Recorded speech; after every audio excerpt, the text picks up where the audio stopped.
Bonsoir.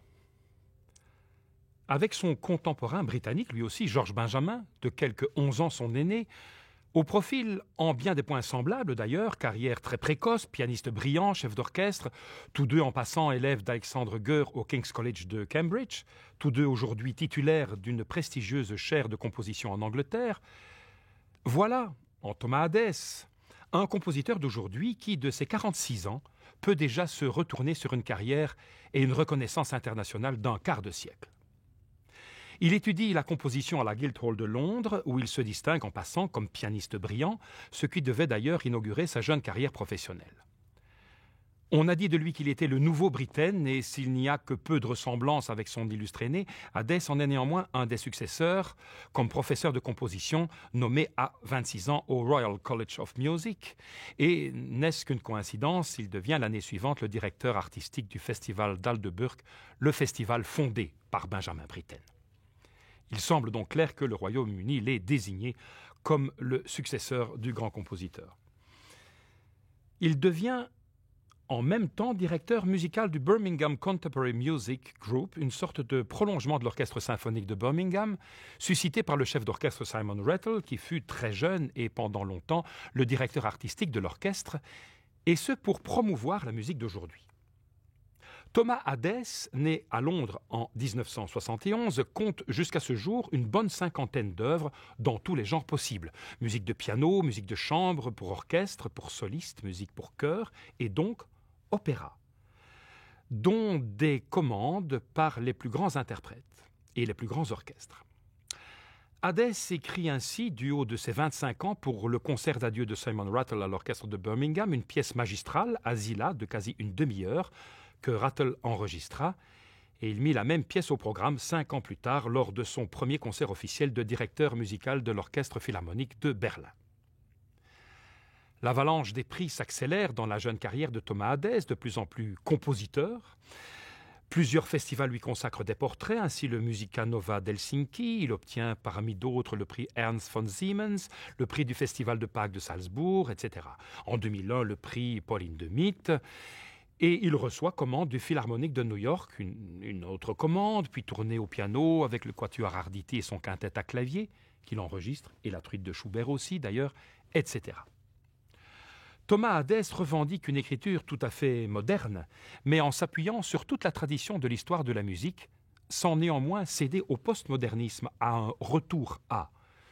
La citation historique, quand la nécessité s'en manifeste, est toujours intégrée dans son système compositionnel personnel et immédiatement reconnaissable. Son écriture est d'une polyphonie complexe, les rythmes superposés permanents, les valeurs irrationnelles, tant dans l'écriture vocale qu'instrumentale, débouchent sur une sorte de rubato organique perçu et pourtant radicalement organisé. Il a à peine 24 ans que son premier opéra, Powder of Face, une commande du Almeida Opera pour le festival de Cheltenham en 1995, est donné dans le monde entier et diffusé sur Channel 4.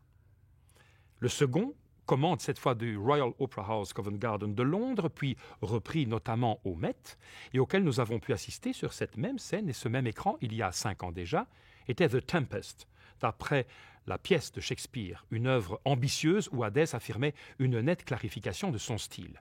Une œuvre qui fut créée à Covent Garden de Londres le 10 février 2004 et reprise d'ailleurs en automne de la même année à l'Opéra du Rhin, acclamée unanimement par la critique et qui se vit gratifiée du prix de la Royal Philharmonic Society de Londres l'année suivante, et ce donc avant la brillante reprise sur la scène du Metropolitan.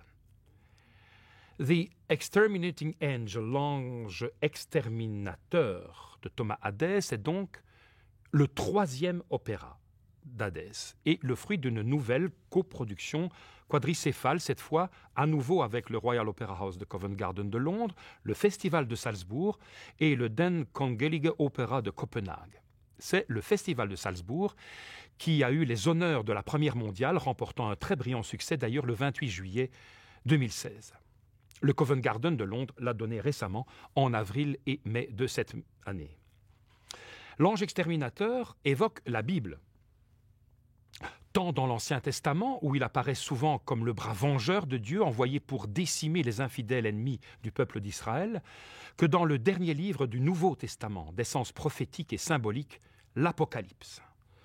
Abaddon en hébreu, Apollyon en grec, l'ange de l'abîme, l'ange de la mort, l'ange exterminateur. L'argument de l'opéra de Hadès est en réalité en prise directe et très proche avec le film éponyme, en espagnol évidemment, El Ángel Exterminador, sorti en 1962 du réalisateur mexicain d'origine espagnole, volontiers iconoclaste, lui qui signa avec Salvador Dalí le légendaire film surréaliste Un chien andalou, Luis Buñuel. Divisée en 3 actes de longueur équivalente, l'adaptation établie main dans la main par Hadès et le metteur en scène Tom Cairns reste somme toute très fidèle au scénario du film de Luis Buñuel et de Luis Alcoriza à l'époque, et aux dialogues originaux tout en les condensant bien évidemment comme il est nécessaire pour un livret d'opéra. The Exterminating Angel, l'ange exterminateur, nous emmène très loin des rivages shakespeariens. Après une soirée à l'opéra, une assemblée de convives huppés, aristocrates et grands bourgeois, se retrouve à souper dans la demeure cossue des aristocrates mexicains Edmundo et Lucia de Nobile. Il y a là le chef d'orchestre qui vient de diriger Lucia de Lammermoor et sa femme pianiste, la soprano qui chantait le rôle-titre, son frère et sa sœur, un médecin réputé et une de ses patientes, un scientifique, un couple de jeunes amoureux, un colonel, en tout 14 fortes têtes auxquelles se joignent Julio, finalement le seul domestique qui n'aura pas osé fuir. La pièce est un huis clos étouffant et le récit d'une longue agonie collective, d'une frénésie macabre, qui montre comment le vernis de civilisation peut rapidement disparaître dans une situation extrême. La soirée se déroule dans une bonne humeur mondaine, mais après les agapes et sans raison apparente, aucun des convives ne trouve la force de quitter les lieux. Insensiblement, ce beau monde sera peu à peu mis à nu. Une nuit passe, puis plusieurs journées. Un des invités trépasse. Une idylle se noue entre un architecte trentenaire et la pimpante Béatrice. Bientôt, manque de nourriture et d'hygiène, sexe, promiscuité et confrontation avec la mort, le décès d'un vieil homme, le suicide idéologique des amants, le meurtre sacrificiel finalement accompli sur des moutons, soudainement apparus, évoquant l'histoire d'Abraham et d'Isaac, bien entendu, où l'ange du Seigneur arrête le bras d'Abraham, chacun se révélera prédateur autant que victime. Pour tous ces naufragés de la civilisation commence alors une lente mais inéluctable déchéance, jusqu'à ce que la diva Laetitia Ménard, en un éclair de lucidité et de volonté inespérée, parvienne à libérer ses amis de la malédiction qui s'est abattue sur eux. À moins que cela ne recommence.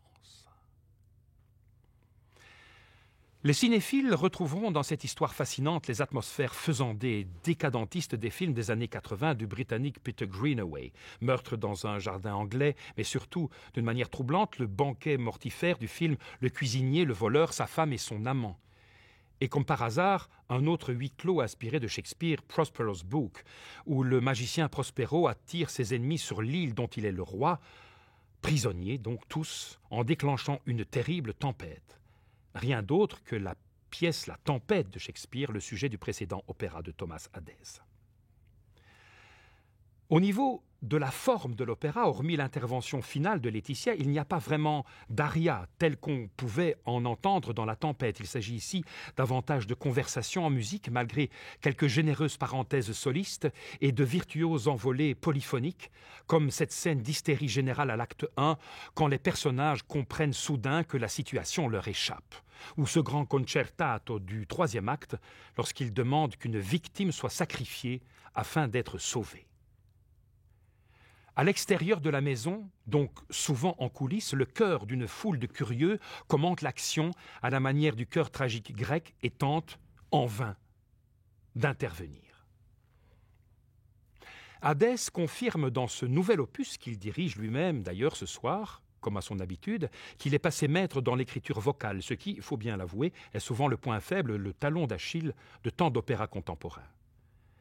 La psychologie de chaque rôle y est aussi finement différenciée, à la fois par la diversité des tessitures, du baryton basse à la colorature pyrotechnique, et par des dessins mélodiques attachés à chaque caractère. Ainsi, d'abord vives et joyeuses, les lignes se tendent et se crispent à l'image des événements pour atteindre des sommets impressionnants d'expressionnisme écorché.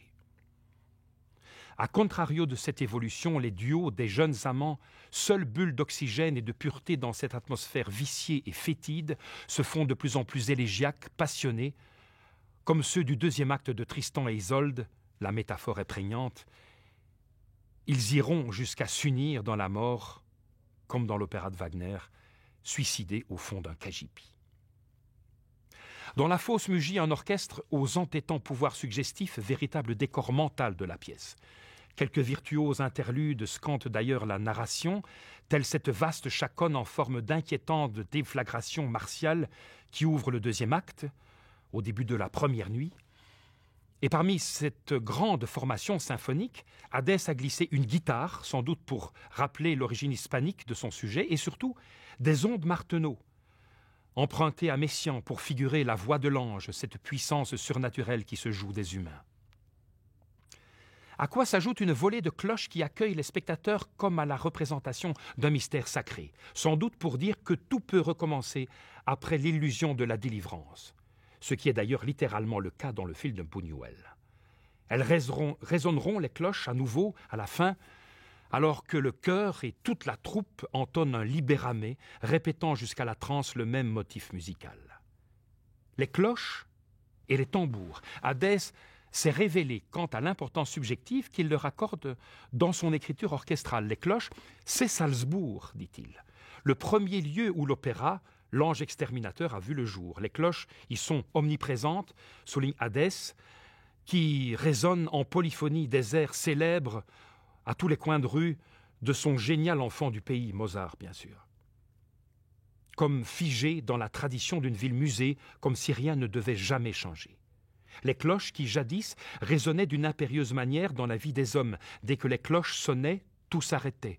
L'angélus sonne dans les champs, le paysan et sa femme arrêtent les travaux pour la prière. Le tocsin résonne et les activités humaines s'arrêtent séance tenante pour parer au danger annoncé. Les cloches du dimanche appelaient impérieusement à quitter sa besogne pour répondre à l'appel de Dieu. Le glas sonne, son silence scandé, et le temps se suspend parce qu'une vie a cessé. Les tambours, par contre, révèle Thomas Hadès dans une interview au Guardian, est un coup de chapeau quasi biographique à Buñuel lui-même. Buñuel était originaire de la ville de Calanda, dans la province de Teruel, en Aragon, où, durant la Semaine Sainte, tout le monde, dans des confréries de sonneurs, joue la même simple mais étrangement longue batterie de tambours, et ce, sans discontinuer, durant 3 jours. Une étrange cérémonie hypnotique qui obsédait Buñuel jusqu'à la mettre fréquemment en scène dans ses films, alors que le temps semble se suspendre. Le colibrettiste, avec Hadès lui-même et metteur en scène de cette production, Tom Kearns, n'a pas besoin de grands gestes visuels pour mettre en scène une matière dramatique aussi dense que celle-ci.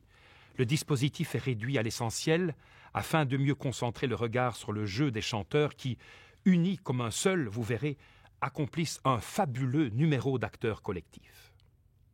Voici donc la première américaine de ce 3e opéra du compositeur britannique Thomas Hadès, qui dirige lui-même l'orchestre du Metropolitan Opera de New York, The Exterminating Angel, l'ange exterminateur, d'après le film de Luis Buñuel.